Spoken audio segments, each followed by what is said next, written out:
Olá, está começando mais um programa Arte de Viver. Hoje eu recebo o juiz Dr. Guilherme Manso Vasconcelos. Ele trabalha no Fórum de São Vicente, é juiz da primeira vara da família e nós vamos falar sobre um projeto maravilhoso que fica na Casa da Família e esse projeto se chama Quero Ter Pai. É muito bom ter você aqui para falar desse projeto que eu achei tão interessante e importante. Sim, muito obrigado pela presença, pela oportunidade de divulgar. Eu gostaria de primeiro divulgar o que é a Casa da Família lá de São Vicente. É uma iniciativa pioneira, já instalada há 3 anos, por iniciativa da doutora Vanessa Alfiero Rocha, da segunda vara da família, que já esteve aqui no programa, falando sobre a oficina de pais e filhos.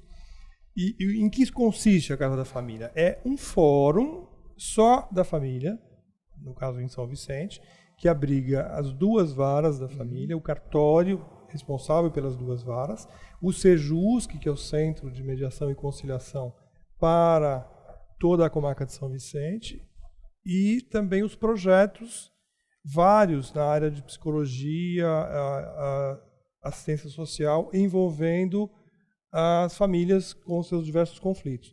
Então, são vários projetos como fortalecimento de vínculos familiares, projetos de assistência psicológica, a oficina de pais e filhos, que a doutora Vanessa colocou,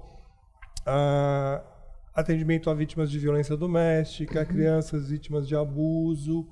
E um dos projetos que está sob a minha coordenação é o projeto Quero Ter Pai. Sim, que eu achei muito interessante. Agora, conta pra gente um pouquinho, doutor Guilherme, desde quando existe a Casa da Família? A Casa da Família é uma iniciativa pioneira no estado de São Paulo, existe há 3 anos, instalada na Antônio Merique, um prédio alugado pelo Tribunal de Justiça, só para essa finalidade. A partir daí, outros estados e outros municípios estão implantando aos poucos projetos baseados nesse modelo. E esse projeto, que é o projeto Quero Ter Pai, eu queria que você falasse um pouquinho, porque ele é pioneiro também no estado de São Paulo, não é? Ele tem alguma particularidade pioneira, sim. Existe já no Brasil, desde a Constituição, vários promovimentos do Conselho Nacional de Justiça e outras normas, uma política de recuperação do que a gente chama de paternidade responsável. Até a Constituição não se dava muita importância ao fato das pessoas terem ou não terem o pai no registro de nascimento. E a partir da Constituição e de novas legislações, o Estado se preocupou em olhar para essas pessoas que não têm o pai e ver formas de motivar essas pessoas a buscar a paternidade. Existe, por iniciativa do Conselho Nacional de Justiça e da Corregedoria, um projeto Paternidade Responsável em todo o Brasil, em que consiste na busca nas escolas, através das matrículas dos alunos, aqueles que não têm o nome do pai no registro civil de nascimento. Localizadas essas crianças, são buscadas as mães dessas crianças para que elas compareçam ao cartório, convidadas a comparecerem ao cartório do registro civil, para apontarem os pais ou os supostos pais dessas crianças para que se possa ir atrás desses supostos pais. E muitas mães indicam os pais, é feita uma busca, ele é chamado ao fórum para dizer, olha, fulana está apontando aqui, você como pai do aluno tal, você reconhece, não reconhece? Se ele aceita fazer um exame de DNA, é feito o exame de DNA gratuitamente. Ou se ele, às vezes, reconhece espontaneamente ali mesmo. Muitos pais convivem com seus filhos dentro de casa, às vezes 3 ou 4 filhos, e até hoje não os reconheceu formalmente no cartório. É muito mais comum do que a gente imagina. É mesmo? Às vezes por falta de tempo, ou porque trabalha, ou porque é caminhoneiro, está sempre viajando em outros estados, ou porque era presidiário na época em que nasceu a criança, ou porque estava brigado com a mãe, depois voltou, uma série de fatores. E também eles não sabem a importância, né, que isso tem na vida. Exato. E o impacto que isso causa na vida de uma Exato. pessoa, né? E esse projeto tem duas vertentes. O projeto Paternidade Responsável, que é de todo o Estado e de todo o país. Busca-se através das escolas e também através da Lei 8.560, que obriga toda mãe que registra o nascimento de uma criança a indicar o nome do pai. Não é bem obrigar o termo, ela procura convencer a mãe a indicar o nome do pai. Então, no momento do registro, ela preenche um formulário indicando o nome do suposto pai, que é convidado pelo próprio cartório do Registro Civil a lá comparecer para dizer se assume ou não, e nesse caso regularizar a paternidade. Qual é a particularidade desse projeto Quero Ter Pai, né, de São Vicente? Uma iniciativa da oficial do Registro Civil, responsável pelo cartório, junto com a equipe multidisciplinar do Fórum, a psicóloga, assistente social e nós da Vara da Família, buscamos aquelas mães que não indicam o nome do pai. Apesar de convidadas a fazê-lo, elas comparecem e não indicam, e por N motivos. Então, esse projeto consiste em o quê? Criamos um formulário para essas mães preencherem, endereçado ao juiz da família, no caso, a minha pessoa, explicando o motivo pelo qual ela não quer, ou não pode, ou não sabe indicar o nome do suposto pai. E são os mais variados motivos? São motivos assim. O mais comum, ele é preso, presidiário, ele trabalha fora, viaja muito, não tem tempo para registrar, ou ele é de uma religião diferente da minha e a minha família não aceita, ele é de uma raça diferente da minha, que eu ou a minha família não aceita, porque ele é usuário de drogas, porque é irresponsável, porque é alcoólatra, porque é violento, ou porque ele ameaça me tirar a guarda se eu for atrás dos direitos da criança, no caso de pedir pensão alimentícia.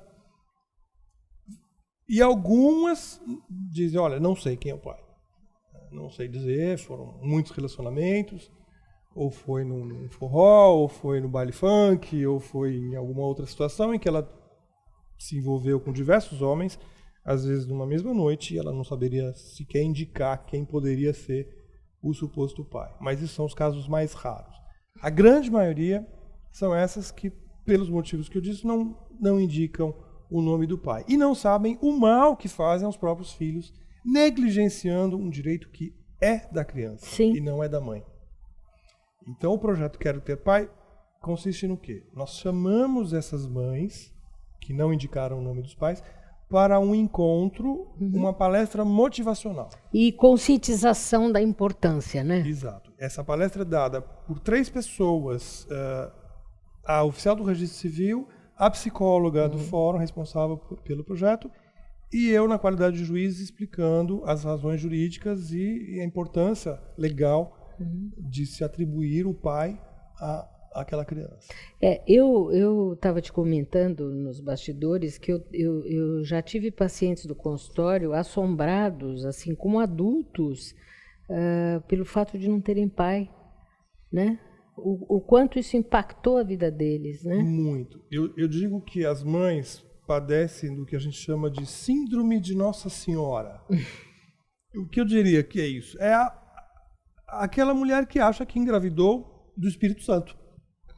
E eu brinco com elas na palestra que mesmo para aqueles que acreditam na história cristã, Jesus, que teria sido concebido pelo Espírito Santo e não fruto de um homem biológico, até ele precisou de um pai socioafetivo, que foi São José.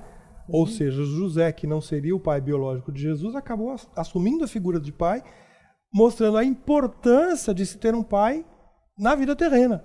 Ou seja, nem o Filho de Deus bastou ser filho de Deus. Ele precisava de um pai a quem chamar de pai, no caso, José. Então, eu conto essa história até para dizer, olha, quem aqui dessas mulheres acha que é Nossa Senhora, que não precisa de pai para o próprio filho?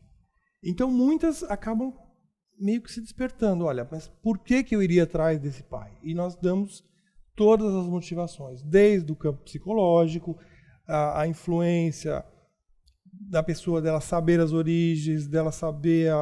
porque a pessoa tem uma origem de mãe e de pai. Claro. E aí a importância, em termos legais, dos direitos que essa criança tem a partir do momento em que existe um pai registrado. O direito de pedir pensão alimentícia, o direito à herança, no caso de existir algum bem, o direito a benefícios sociais, se o pai é preso e é trabalhador, ela recebe auxílio reclusão. Geralmente, quase 90% são pessoas muito pobres, pessoas muito com dificuldade de acesso às várias instâncias de tudo que o Estado oferece para a sociedade, mas que precisam passar pelo primeiro ato de cidadania, eu ter o meu nome. Esse nome inclui nome da mãe e nome do pai. A partir daí, essa criança vai buscar os seus outros direitos. E esse projeto visa conscientizar a mãe justamente disso. Eu repito, o direito não é dela, não da é o criança, interesse dela, claro. Ela representa o filho ou filha.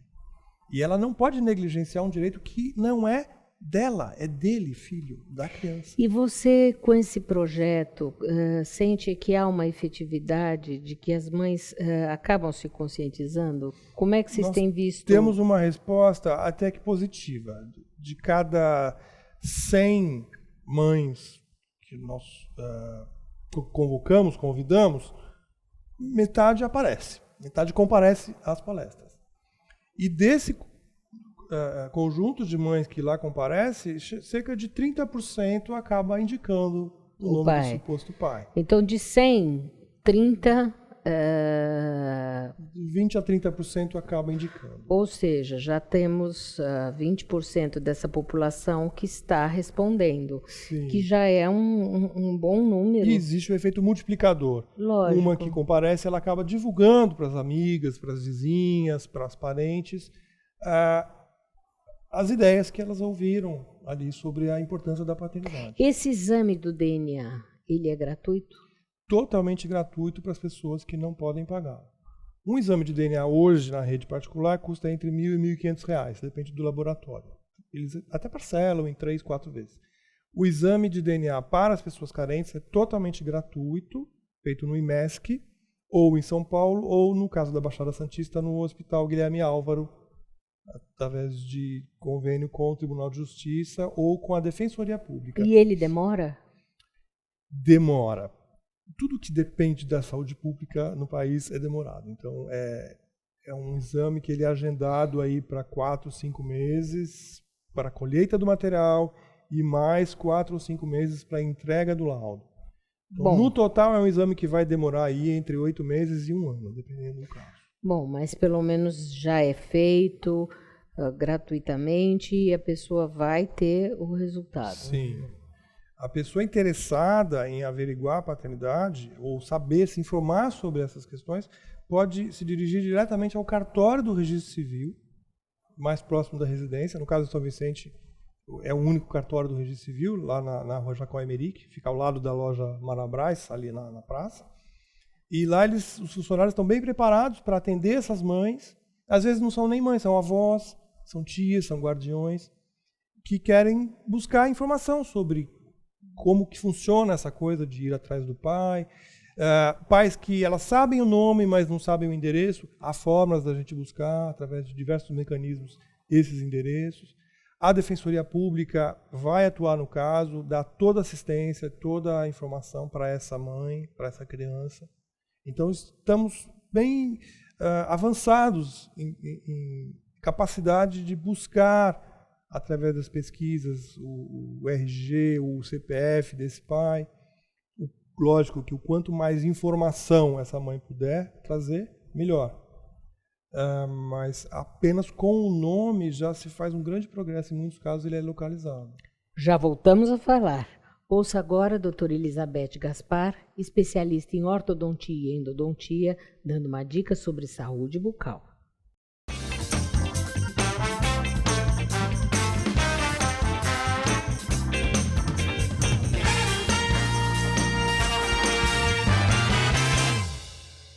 Olá, Mônica, vim esclarecer algumas dúvidas, né? Sanar algumas dúvidas a respeito de antisséptico bucal, ou seja, bochechos, né? Se eles substituem a escovação. Não, ele é coadjuvante de uma boa escovação, ou seja, o protagonista sempre vai ser uma boa escovação, tá?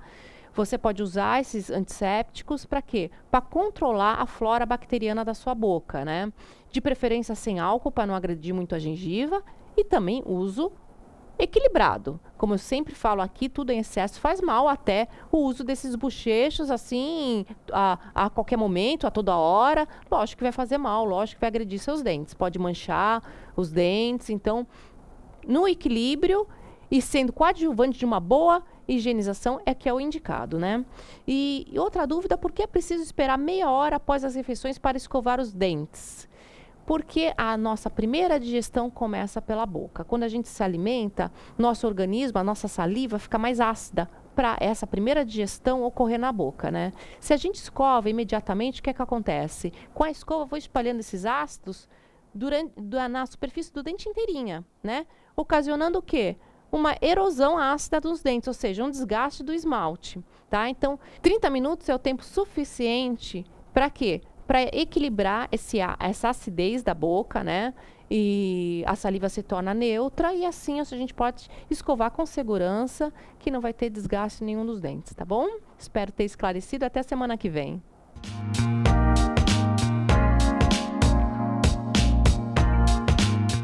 Smart Center oferece salas executivas que podem ser utilizadas por hora, dia ou mês, além de auditórios para treinamentos, cursos e seminários, salas de reuniões e o exclusivo programa Link, em que o cliente pode divulgar o endereço e telefone do Smart Center para receber encomendas, correspondências e recados. Uma opção inteligente que tem como diferencial aliar comodidade e baixos custos. Smart Center, o seu escritório virtual definitivo.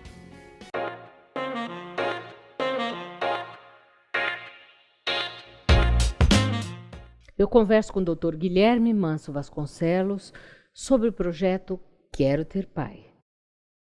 Dr. Guilherme, além dessa paternidade biológica, parece que hoje existe uma outra forma de maternidade e paternidade. Sim, chamamos de paternidade ou maternidade socioafetiva. Significa que a pessoa pode ser pai ou mãe legalmente no registro, sem necessariamente ser o pai ou mãe biológico. Olha que interessante isso. O provimento do Conselho Nacional de Justiça, de 2 anos atrás, confere hoje ao pai que se sente como tal, que se qualifica como tal, ir ao registro civil e declarar: eu sou o pai dessa pessoa, pode ser criança, adolescente ou até adulto, mesmo não sendo o pai biológico. Muitos casos de padrastos, é muito comum hoje. O cidadão se relaciona ou acaba casando com uma mulher que já tem filhos de outra relação, de outro casamento, dos quais o pai ou não é conhecido ou é muito ausente, né, distante, enfim. E esse padrasto cria o enteado, na verdade, como filho a vida inteira. Cria uma relação de como se fosse pai e filho de verdade. E a lei hoje permite que ele oficialize essa paternidade na forma de pai socioafetivo. Isso é novidade. É novidade, porque antigamente existia a adoção. A adoção implica em você tirar do nome do registro da criança, ou pode ser até adulto, os nomes dos pais biológicos. Você substitui pelo pai ou mãe adotivos. A paternidade socioafetiva, não, ela não substitui os biológicos, ela acrescenta o nome do socioafetivo ao biológico. Então, uma criança pode ter o nome do pai biológico e pode ter o nome também do pai socioafetivo. Fica com 2 pais no registro de nascimento e uma mãe. Ou às vezes 2 mães, ou às vezes 2 mães e 2 pais. Hoje existem crianças ou adolescentes, até adultos, com 4 pessoas com Nossa, pais, que 2 coisa mães interessante. e 2 pais, os biológicos e os socioafetivos.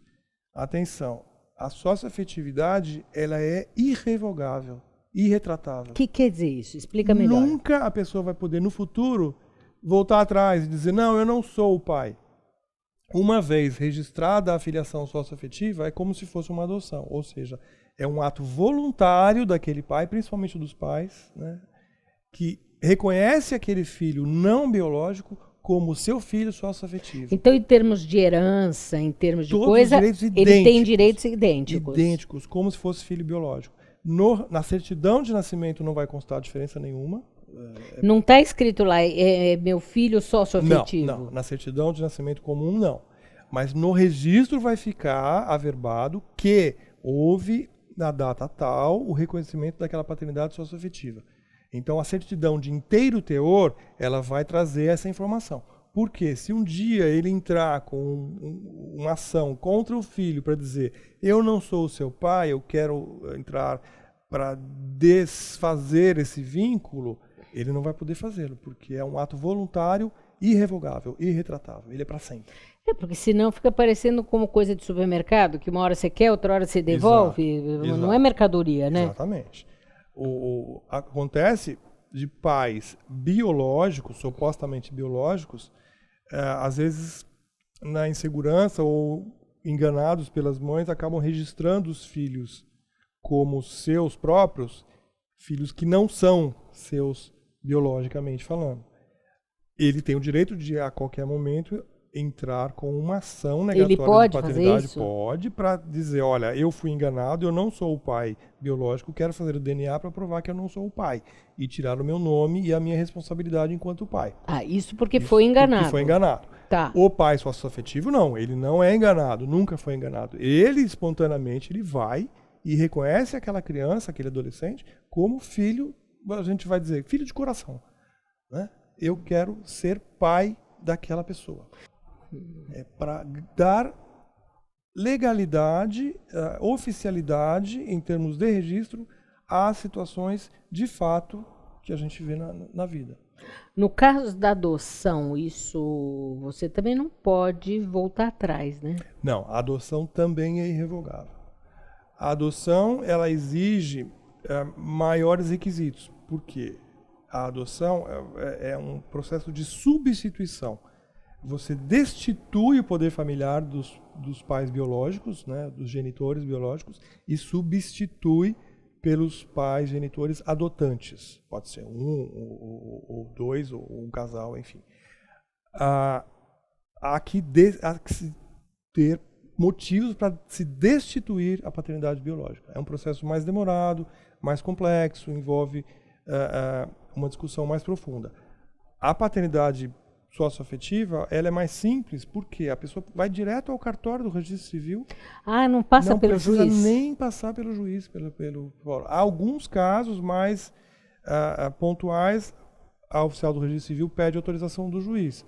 Mas os casos mais simples, que a gente diz que são os casos dos padrastos, que querem oficializar a paternidade socioafetiva dos enteados, a pessoa vai direto no cartório do registro civil. É feito de uma forma simples. Se a pessoa tiver menos de 18 anos, tem que ter o consentimento oficial da mãe. Ou do pai, se existe o pai biológico. Se a pessoa for maior de 18 anos, aquele que é reconhecido, basta o consentimento dele. Ele não precisa de consentimento de terceiros.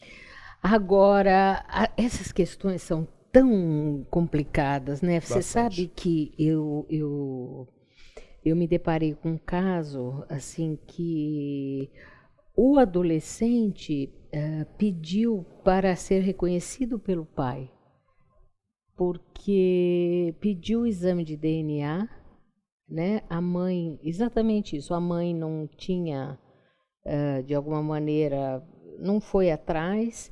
Esse pai não queria fazer o exame de DNA, foi forçado pela justiça, fez o exame, teve o reconhecimento que ele era, teve que pôr o nome no registro, mas esse pai não diz para esse filho o seguinte: tudo bem, eu sou o pai, você já tem o que você queria, entendeu? E não, efetivamente, não deu o afeto. Não. Então, como é lidado com essas questões? É complicado. Né? Que é uma coisa assim que eu fico pensando, meu Deus, né? Como tem pessoas, às vezes, é complicado, precisaria ser feito um trabalho não só a conscientização quero ter pai no sentido do nome, mas no sentido de conscientizar da importância do afeto. Exato.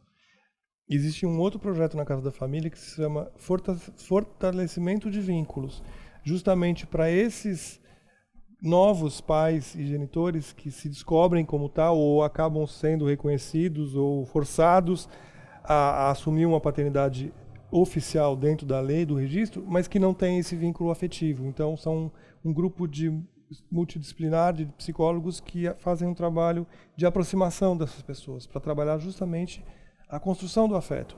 Porque a coisa é espontânea, ela precisa nascer de uma forma meio que natural, não pode ser imposto o afeto. Eu posso impor o nome e impor a obrigação, nunca impor o amor. Então a justiça tem um papel que tem o seu limite, ou seja, eu vou garantir àquela criança direitos enquanto poder cobrar a pensão alimentícia do pai, enquanto receber a herança do pai, se o pai falecer e deixar bens, enquanto outros benefícios legais. Agora, as questões da moral, da religião, da espiritualidade, do afeto, do coração, ultrapassam o poder do judiciário. Ponto, claro. Aí vamos entrar no campo da psicologia, no campo da moral, no campo da religião. Aí as pessoas vão ter que prestar contas a diversos setores que não cabe a nós, né? E que a gente não tem o poder de criar. Eu, como juiz, jamais vou conseguir decretar por sentença que o pai ame o seu filho. Não tem. Eu vou poder decretar que ele reconheça o seu filho no registro. Ponto. Acaba por aí. Aí vai depender da vida desses dois. É todo um trabalho de conscientização, né? De ir atrás. E eu digo isso para as mães. Ela fala, mas eu não vou atrás porque ele nunca se importou pelo meu filho, ele não merece, o meu filho melhor não ter pai do que ter um pai ruim. Eu digo para ela, você está errada, porque deixe para esse filho decidir se ele vai gostar ou não do pai. Isso mesmo. E se ele vai querer ou não ir atrás desse pai. Se ele vai cobrar ou não desse pai, não só os alimentos, mas cobrar o amor, cobrar o afeto, cobrar o reconhecimento afetivo. É uma decisão que cabe ao filho. Não a você, filha, claro. E não a você, mãe. Você apenas tem a obrigação de representá-lo perante a lei para colocar o nome do pai. Dar a ele o pai que ele tem. Ponto. Vá atrás do pai sócio-afetivo, por exemplo. Claro. Para acrescentar um pai afetivo. Mas deixe para o seu filho, quando adulto ele for, ele vai decidir. Porque muitas mães sentem a amargura de nunca ter podido ou não quis ir atrás do pai, e o filho, quando cresce, quando vira adulto, cobra dessa mãe. Claro. Você nunca me deixou saber quem é o meu pai. Então, como eu vou saber se eu gosto dele ou se eu gostaria dele ou não? Se você nunca me permitiu. Exatamente. Muito obrigada, foi muito bom. Eu que agradeço a oportunidade. Obrigada. Até o próximo Arte de Viver. Tchau, tchau.